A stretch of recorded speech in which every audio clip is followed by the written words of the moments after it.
Glória a Deus, amém. Poder assentar em nome de Jesus. Amados, é um motivo de grande alegria estar nesta manhã, nessa igreja que eu amo, a que eu sirvo a Deus durante 14 anos que eu sirvo a Deus neste lugar e posso falar que tenho sido grandemente abençoado. E eu louvo a Deus porque essa igreja tem sido bênção na minha vida, tem sido bênção na minha família, para minha família, e tem sido bênção para vocês também, tenho certeza disso.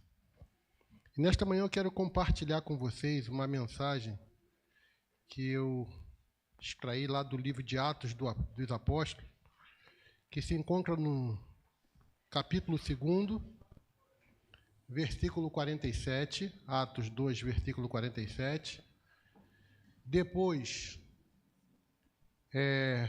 a irmã pode me ajudar, indo para Atos capítulo 4, 32 e 37, e depois versículo 14 do capítulo 5. Amém? Os irmãos vão entender mais ou menos o que eu quero falar. O tema desta mensagem, nesta manhã, é a igreja que Deus acrescentava. Repetindo, o tema da mensagem esta manhã é a igreja que Deus acrescentava. Amém? Então vamos ler. Atos 2:47. Louvando a Deus e caindo na graça de todo o povo, e todos os dias acrescentava o Senhor à igreja aqueles que se haviam de salvar. Capítulo 4, versículo 32 ao 37.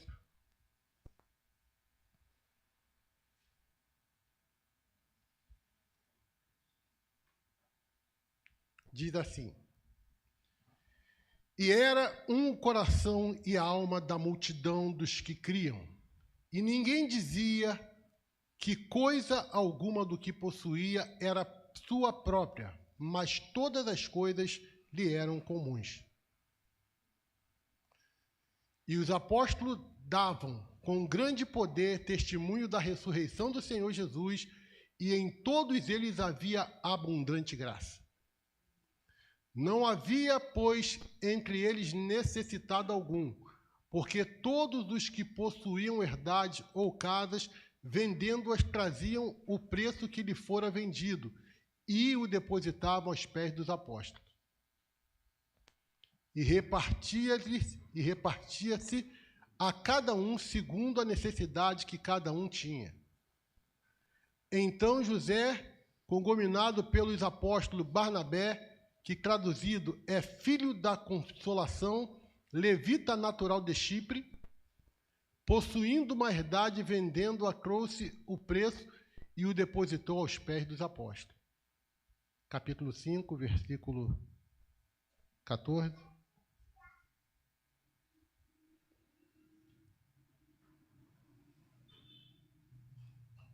E a multidão dos que criam no Senhor, tanto homens como mulheres, cresciam cada vez mais. Amém?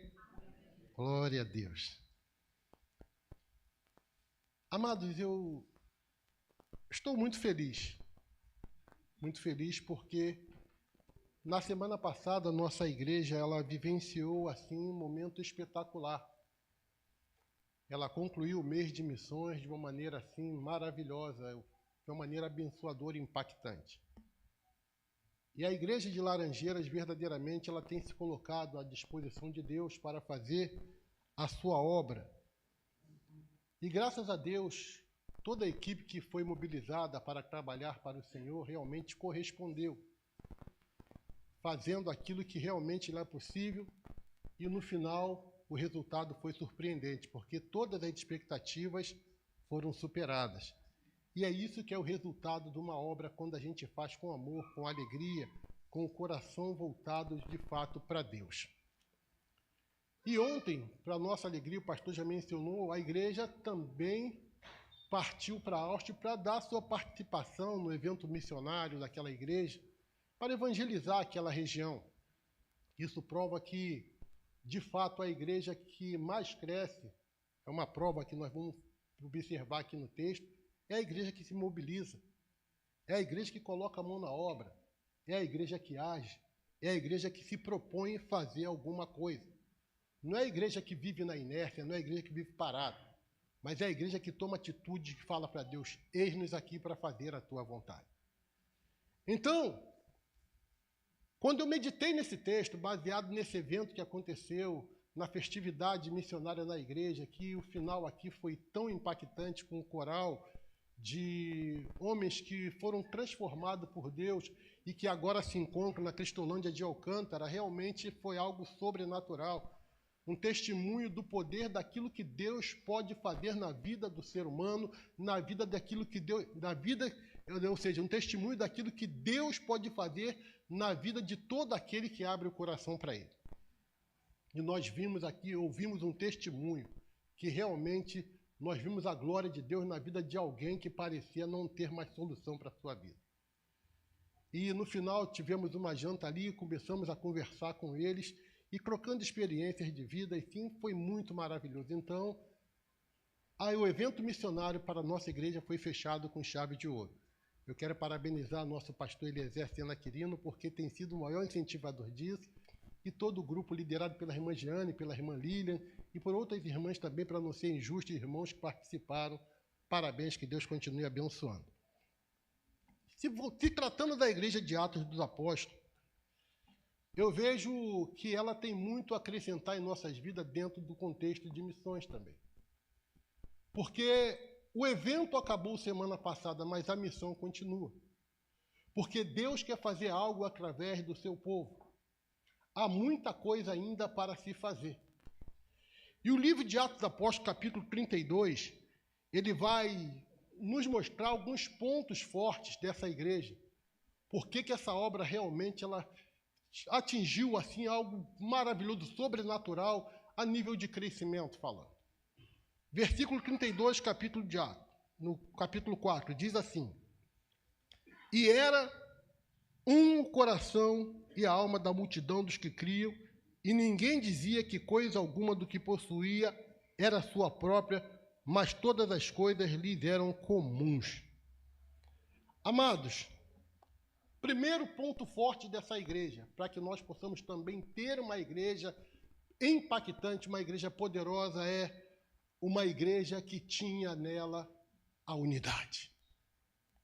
Ou seja, havia nos integrantes daquela igreja o mesmo espírito, a mesma fé e o mesmo amor para fazer a obra de Deus. Isso significa que havia sintonia entre líderes e liderados, ou seja, num ambiente que o Espírito Santo tinha total predominância naquela comunidade. Por isso que coisas sobrenaturais aconteciam. E é muito bom, irmão, quando nós estamos nesse mesmo espírito e que nós sentimos que é um por todos e todos por um, porque é aí que a obra começa a andar. É quando o povo começa a gozar das benesses de Deus. E o interessante deste versículo é que a gente observa que as pessoas desta comunidade tinham plena confiança nos apóstolos para administrar os seus bens. E aquelas pessoas tinham um espírito solidário, um espírito voluntário. Era isso que predominava naquela comunidade, a unidade. Ou seja, isso só acontece, amados, quando as pessoas percebem que a liderança daquela igreja ela tem integridade. Quando a liderança é íntegra e não oportunista, sabe, de líderes que não pensam em levar vantagem às coisas do povo, verdadeiramente as pessoas ali começam a viver bem, se sentir bem, porque sabe que a liderança, quando ela é íntegra, ela pensa muito mais em cuidar das pessoas do que das coisas que elas possuem. Então, a Igreja de Atos dos Apóstolos, nesse capítulo, ela vai nos ensinar isso. A maravilha, o poder da unidade. Como nós precisamos ser um nesses últimos dias. Segundo ponto interessante que eu acho dessa igreja, era que ela viveu um nível de excepcional pureza. Por isso, a unidade se tornou um dos pontos mais fortes e admiráveis por todos aqueles, porque aquela igreja se tornou uma igreja amável e uma igreja acolhedora. Tem uma música de uma cantora popular que diz: quando a gente ama, é claro que a gente cuida. Amado, quando a igreja ama, de fato ela cuida. Quando a igreja ama, ela de fato ela acolhe. Quando a igreja ama, ela de fato se preocupa. Quando a igreja ama, ela de fato faz tudo para que o próximo possa viver melhor. Isso sim fortalece a unidade, fortalece o corpo, faz com que realmente nós nos tornemos uma igreja notável, uma igreja admirável. Já no versículo de número 33, eu vou destacar o segundo ponto forte dessa igreja. Diz assim: e os apóstolos davam com grande poder testemunho da ressurreição do Senhor Jesus, e em todos eles havia abundante graça. O que me chama a atenção nessa igreja, o ponto forte, é que era uma igreja que tinha o prazer de testemunhar a glória do Senhor Jesus com alegria. Havia um espírito alegre dentro daquela comunidade.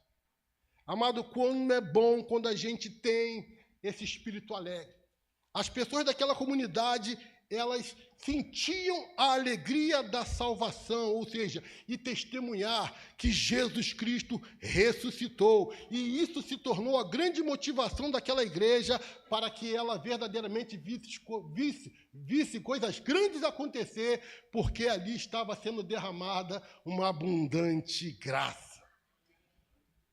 Meu irmão, é isso que Deus espera de nós. Um espírito alegre. Um espírito alegre para poder fazer a sua obra. Não é com pesar, não é com tristeza, apesar sim que a gente passa por momentos de dificuldades, que a gente passa por situações muitas vezes conflitantes. Mas a alegria do Senhor, diz a palavra lá no livro de Neemias, ela é a nossa força. Ela é o combustível para a nossa vida. E nós precisamos dessa motivação, dessa alegria para poder testemunhar. Porque sem alegria fica difícil dar bom testemunho de que Cristo realmente pode fazer coisas grandes, de que Cristo verdadeiramente é real. Porque nós vivemos num mundo de pessoas muitas vezes infelizes. Quantas pessoas infelizes você conhece que estão vivendo ao seu redor? Quantas pessoas precisando de Deus? Então, o impacto dessa igreja era tão positivo em relação à alegria do Espírito que havia nela, que elas testemunhavam a Deus com alegria. E a pessoa que me conquistou para Jesus, ela me conquistou através da alegria. Era uma pessoa muito engraçada. E eu lembro dele até hoje. Ele se afastou do evangelho, eu oro por ele, para ele voltar, mas ele me pregou com uma alegria tão grande que aquilo me impactou, porque era uma alegria verdadeira até aquele momento. E eu falei, poxa, eu vivo num mundo que eu vivo numa falsa alegria, vivo uma vida de aparência, e esse homem tem uma alegria muito grande. E quando eu cheguei naquele ambiente, convidado por ele da ABI, para ouvir a palavra de Deus, eu senti a alegria do Senhor inundar na minha alma. Sabe, fortaleceu o meu espírito. E aquilo mudou a minha história. Quem sabe nesta manhã, alguém chegou aqui triste, abatido, cabisbaixo. Eu quero falar para você, não aceite isso não. Repreenda isso com a autoridade que Deus te deu e clama a Deus, Senhor, me dá essa alegria. Eu preciso dessa alegria para viver, porque minha vida está perdendo sentido. A minha vida está vazia. Deus quer mudar a sua história através dessa comunidade de fé. É por isso que nós aqui somos alegres, vivemos nesse ambiente de alegria, porque nós queremos que todos sejam alegres, independente da circunstância, porque através da alegria nós podemos fortalecer uns aos outros, e isso é a importância de vivermos essa comunhão, porque a alegria, ela promove a comunhão entre nós. Não aceite sair daqui esta manhã da maneira que você entrou, meu. Deus tem algo sobrenatural para fazer por você. Se há um vazio na sua alma, esse vazio é o vazio que Deus quer ocupar. Porque Deus quer você diferente. Quer ver o teu rosto alegre, aformoseado. Deus tem algo sobrenatural para fazer na tua vida. Não limite o poder de Deus daquilo que Ele pode fazer por você. Deus quer mudar a sua história, porque a alegria do Senhor é nossa força. E ela pode nos libertar, ela pode restaurar o nosso interior. E nesta manhã é isso que Deus quer fazer. E aquelas pessoas encontraram naquela comunidade motivo para viver. Era a comunidade da vida, meu irmão. E naquela época não era fácil, porque havia perseguição terrível contra a igreja. Hoje nós estamos num ambiente até melhor. Há perseguição contra a igreja, há sim, mas nós não vimos aquele ambiente que esses irmãos estavam vivendo.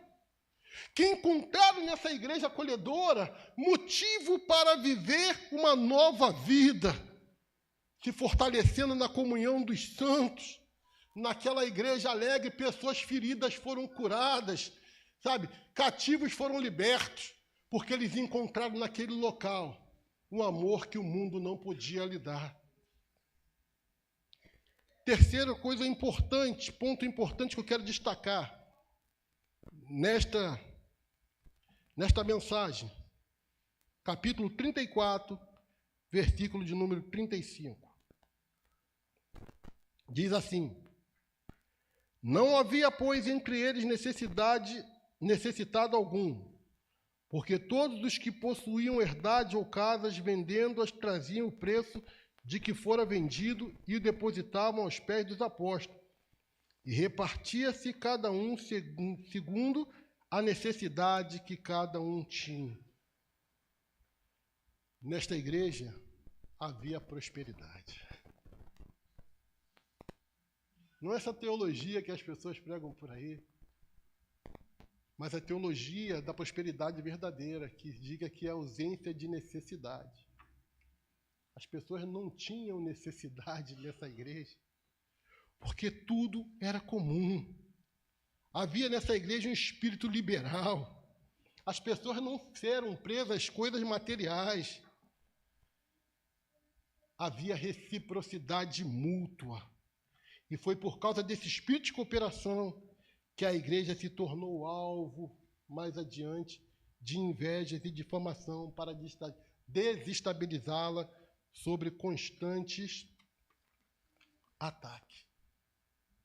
Amados, por que eu falo isso? Porque a prosperidade incomoda. A verdadeira prosperidade incomoda. Havia fariseus, havia saduceus, havia pessoas incomodadas com o crescimento e com o desenvolvimento daquela igreja. Pessoas que não queriam ver o bem da obra do Senhor Jesus. Não queria que ela prosperasse.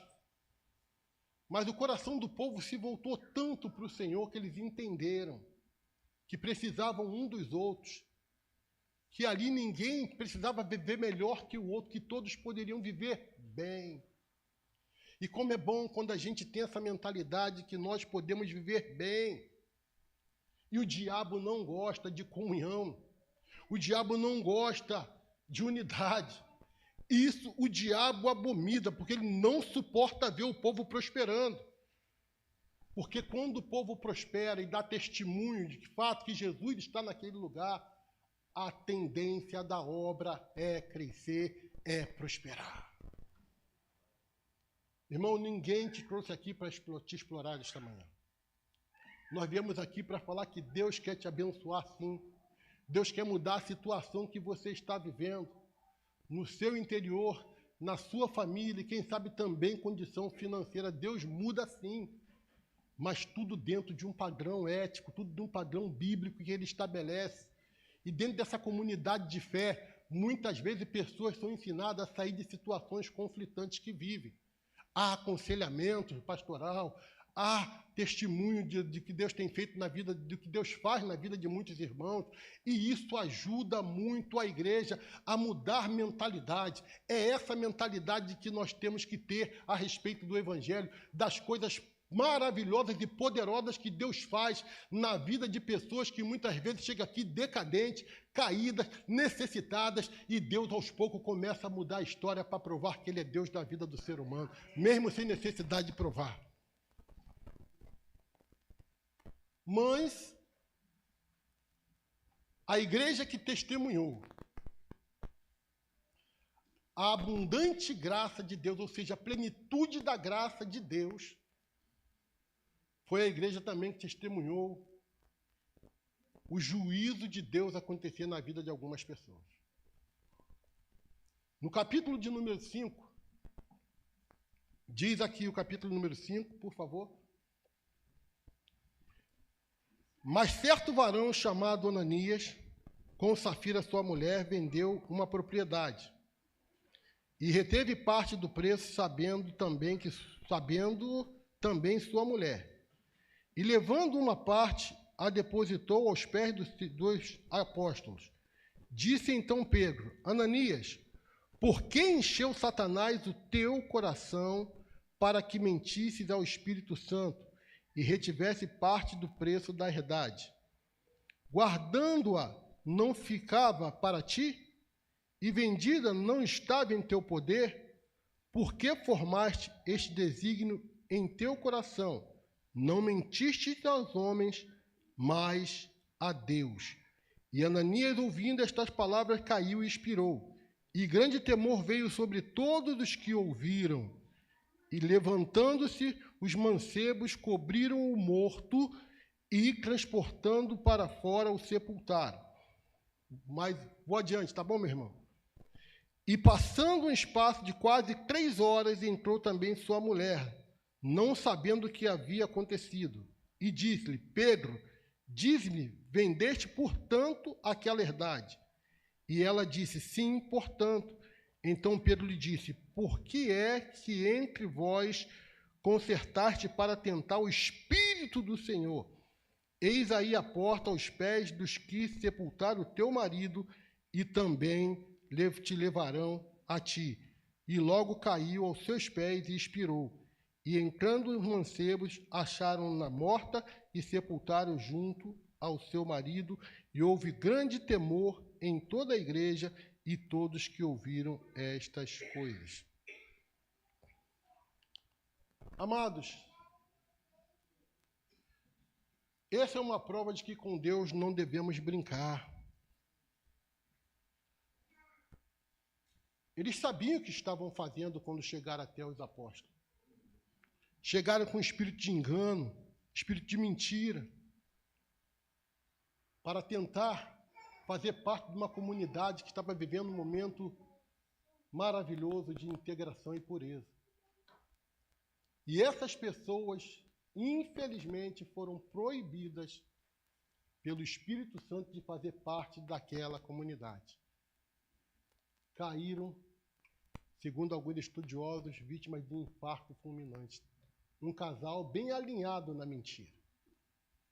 Estava tentando fazer parte de uma comunidade que Deus estava atuando maravilhosamente. Amados, essa mesma igreja que eu falei anteriormente estava desfrutando da graça plena de Deus, testemunhou o juízo de Deus contra pessoas mal intencionadas e mentirosas. E aqui fica um aviso para todos nós. Não brinque com a noiva de Deus. Não minta, ou viva de engano pensando que ninguém está vendo o que está fazendo, pois um dia virá à tona para a sua decepção. Ananias e Safira sofreram duro juízo no tempo da graça e não da lei. Não era o tempo da lei, era o tempo da graça. Isso significa que Deus também aplica juízo para as pessoas que vivem de engano, que vivem de mentira, no tempo da graça. A Bíblia diz que Deus é amor, mas também diz que Ele é fogo consumidor.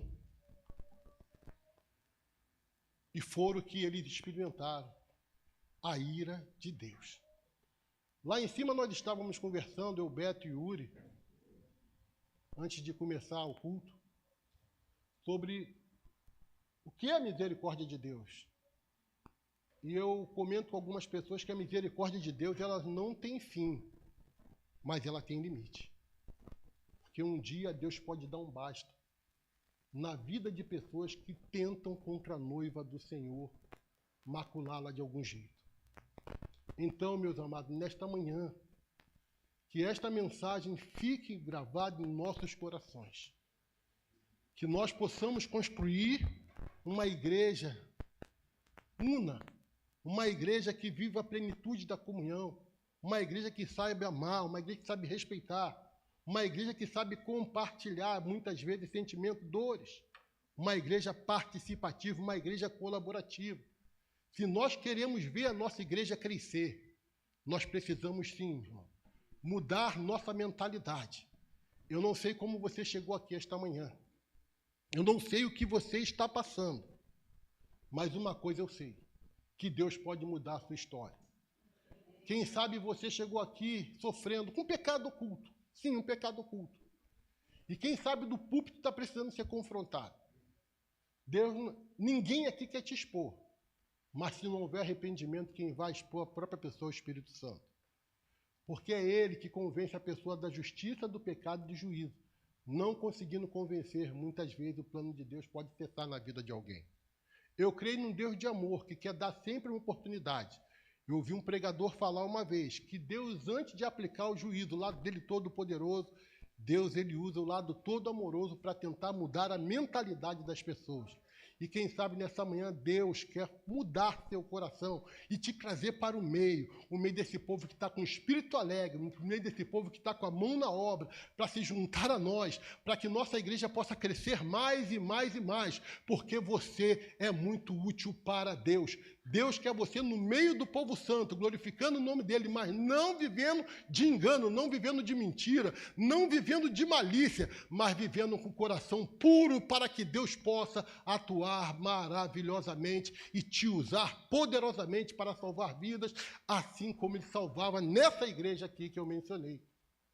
E quando eu falei, no versículo de número 4, capítulo 2, versículo 47, louvando a Deus e caindo na graça de todo o povo, e todos os dias acrescentava o Senhor à igreja aqueles que se haviam de salvar. Isso foi no início do ministério de Pedro, onde 3.000 pessoas se converteram com a pregação poderosa daquele que um dia negou Jesus, mas que depois se acertou com ele, se tornou uma bênção em suas mãos. E esse espírito, logo de início, naquela igreja, ele permeou. As pessoas começaram a viver essa unidade, começaram a viver esta união, começaram a viver com esse espírito alegre. E quando eu chego no capítulo 5, capítulo 14, versículo 14, eu vejo aqui esse mesmo espírito da igreja já estava ali naquele processo de caminhando, crescendo, se mobilizando, ela não parou, ou seja, o crescimento se torna um movimento contínuo na igreja que se mobiliza. Ou seja, o crescimento se torna o movimento contínuo na igreja que se mobiliza. Irmãos, é tempo de levantar do banco. É tempo de sair. Há muita coisa para se fazer. Quem sabe você indo para o campo conosco, evangelizar. Dia 31 nós estaremos evangelizando. Vem conosco, vem conhecer a dor do mundo lá fora. Quem sabe isso começa a mudar o seu interior. E você vê que seu problema não é nada em relação ao que muitos estão sofrendo.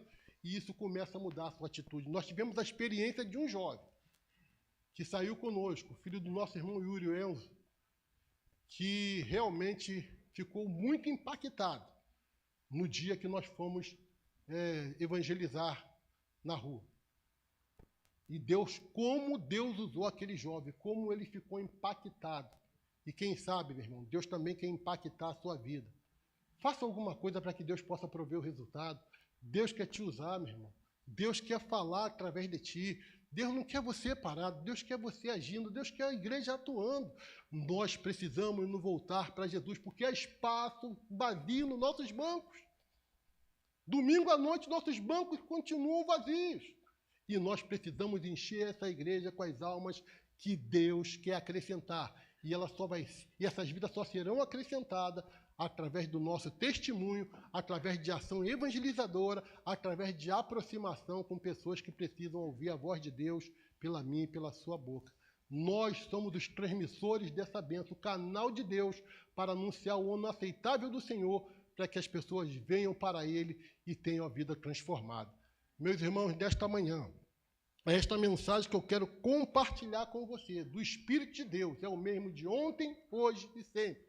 Ele não mudou. E a igreja de Atos é o exemplo para nós, para a nossa igreja, que nós podemos fazer muito mais para que coisas grandiosas possam acontecer. E é isso que Deus quer fazer aqui na IBL. Coisas sobrenaturais acontecer através da minha e da tua vida. Não é só de quem está no púlpito, não é só de quem está louvando, mas também de quem está sentado aí. Quem sabe Deus quer te usar poderosamente no seu trabalho, para alguém. Quem sabe Deus quer te usar na sua vizinhança. Quem sabe Deus quer te usar em qualquer local que você esteja, porque nós temos espaço aberto para pregar a palavra de Deus, e Deus quer usar você. Começa a sentir um pouco a dor do próximo.